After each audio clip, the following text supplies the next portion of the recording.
L'année 2015 approche à grands pas. Plusieurs personnes, c'est le temps des résolutions, des buts et des objectifs pour la nouvelle année. Eh bien, je vais vous donner 2 exercices de 3 étapes sur comment bien fixer vos buts et vos objectifs pour la nouvelle année. Donc, très important, quand vous commencez à fixer vos buts et vos objectifs, vous devez savoir avant tout que 99% des gens ne vont même pas faire d'exercice pour leur nouvelle résolution ou leur nouveau but.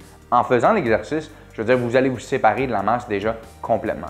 Aussi, les paroles s'envolent, les écrits restent. Donc, très important, prenez un cahier, un nouveau cahier et écrivez vos buts, vos résolutions pour l'année 2015 qui s'en vient. Maintenant, c'est ce que moi je fais à chaque année. Je vais vous donner mes trucs justement sur comment bien identifier vos buts, comment bien identifier vos objectifs et comment bien les séparer pour justement avoir une belle année 2015. Plusieurs personnes vont se fixer des buts, des objectifs, des nouvelles résolutions. Le 1er janvier, c'est bien, on est excité. Le 1er février, ça commence à être dur. Et le 1er mars, plusieurs personnes ont abandonné. Avec un plan de match, avec quelque chose qui est béton, vous allez pouvoir accomplir le maximum de vos buts et vos objectifs. L'exercice numéro 1 est de passer en revue l'année 2014. Donc, l'étape numéro 1 de l'exercice 1, passer en revue votre année 2014. Ce ne sont pas les buts et les objectifs que vous avez atteints, mais bien les trucs qui ont marqué votre année et donc vous êtes fier. Que ce soit un voyage, une rencontre avec quelqu'un, une nouvelle maison, un nouveau condo, peu importe, passez en revue votre année 2014. Pour les gens qui ont de la difficulté à dire « Ouais, mais je me souviens pas ce qui est arrivé au début de l'année », allez sur Facebook, allez voir justement votre mur, descendez en année 2014 et vous allez pouvoir voir par mois ce qui est arrivé, bon, les posts que vous avez faits, les trucs que vous avez marqués sur Facebook. Très bon outil pour aller faire votre revue 2014. Maintenant, l'étape numéro 2, apprendre.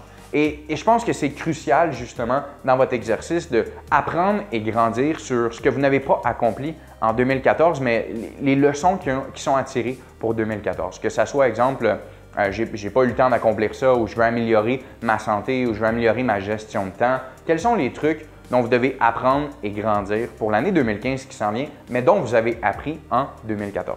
Et l'étape numéro 3, qu'est-ce que vous avez accompli? On part 2015 sur une bonne note. Donc, le dernier exercice à faire est qu'est-ce que vous avez accompli en 2014 dont vous êtes fier? Que ce soit une activité, que ce soit un but clair, une nouvelle auto.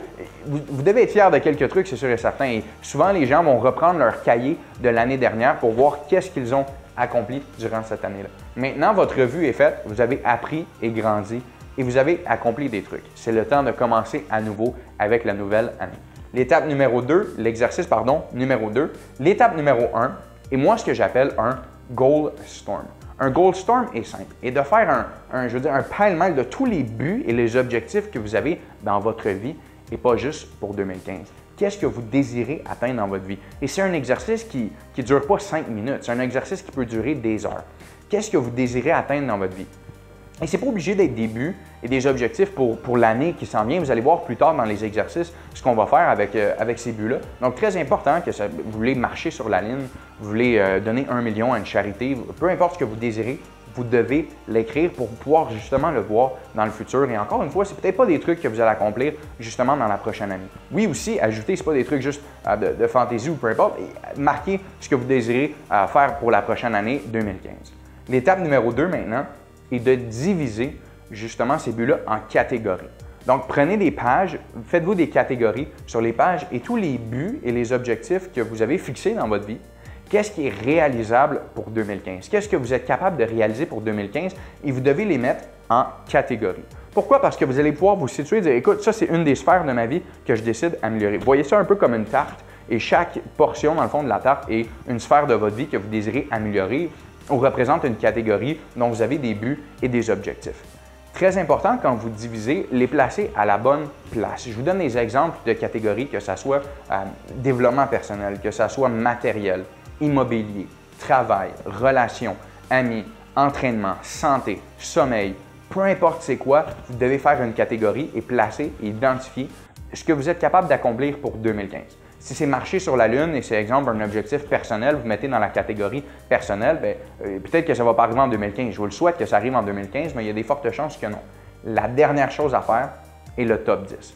Vous devez identifier un top 10 dans toutes les catégories dont vous avez fait et tous les buts que vous avez écrits, un top 10 sur quoi vous allez vous concentrer pendant la prochaine année. C'est un exercice qui, en tout, peut prendre des heures à faire au complet. Vous devez le faire, justement, de prendre des heures. Et les gens qui regardent la vidéo disent « Colo, tu prends vraiment des heures pour planifier ton année 2015 ». Oui, Et je vous garantis quelque chose, si vous ne prenez pas, vous, des heures pour planifier votre année 2015, il y a quelqu'un présentement qui est en train de planifier son année 2015 et vous faites partie de ses plans pour accomplir un de ses buts. Donc, très important, l'étape numéro 3, sortez un top 10. Et le top 10 est souvent un top 10 de si, exemple, j'accomplis ce but-là, ça va affecter mes autres buts ou ça va me permettre d'avancer. Donc, sortez vraiment un top 10 qui est important. Et si même c'est un top 5, de dire moi, je veux juste me focusser sur ça, très important. Je vous conseille fortement de ne pas dépasser 10 parce que les gens qui vont à droite, à gauche, qui décident d'identifier plein de buts, vous allez avoir beaucoup de misère. Identifier quelque chose dont vous allez pouvoir rester et pouvoir vous concentrer, très important. Donc, 2 exercices. 3 étapes. Et encore une fois, passez plusieurs heures à planifier justement votre année 2015. Si vous êtes en couple, j'ai plusieurs questions à savoir. Est-ce qu'on fait ça en couple? Premièrement, vous devez le faire séparé. Donc, c'est très important, faites-le chacun dans votre coin et ensuite revenez ensemble pour justement partager vos buts et vos objectifs. Que vous soyez en couple, que ce soit même avec vos parents dont vous désirez partager. Ce qui est bien de tout ça, c'est que vous allez avoir le support des gens qui vont comprendre votre année 2015, ce que vous voulez accomplir, ils vont vous supporter dans tout ça. Et avoir le support de quelqu'un qu'on aime ou d'un membre de notre famille, c'est la meilleure chose à faire. Donc, si vous êtes en couple, faites-le séparer et ensuite revenir ensemble pour justement partager vos buts et vos objectifs. Si vous avez un plan établi, si vous avez un plan clair pour vos objectifs de 2015, je vous garantis que vous allez connaître une année record. Faites cet exercice-là à tous les années. Ayez un nouveau journal avec vous et ayez un plan clair pour vos objectifs et vos buts. Parce qu'après tout, atteindre le succès, ça prend un plan et ça prend des objectifs clairs.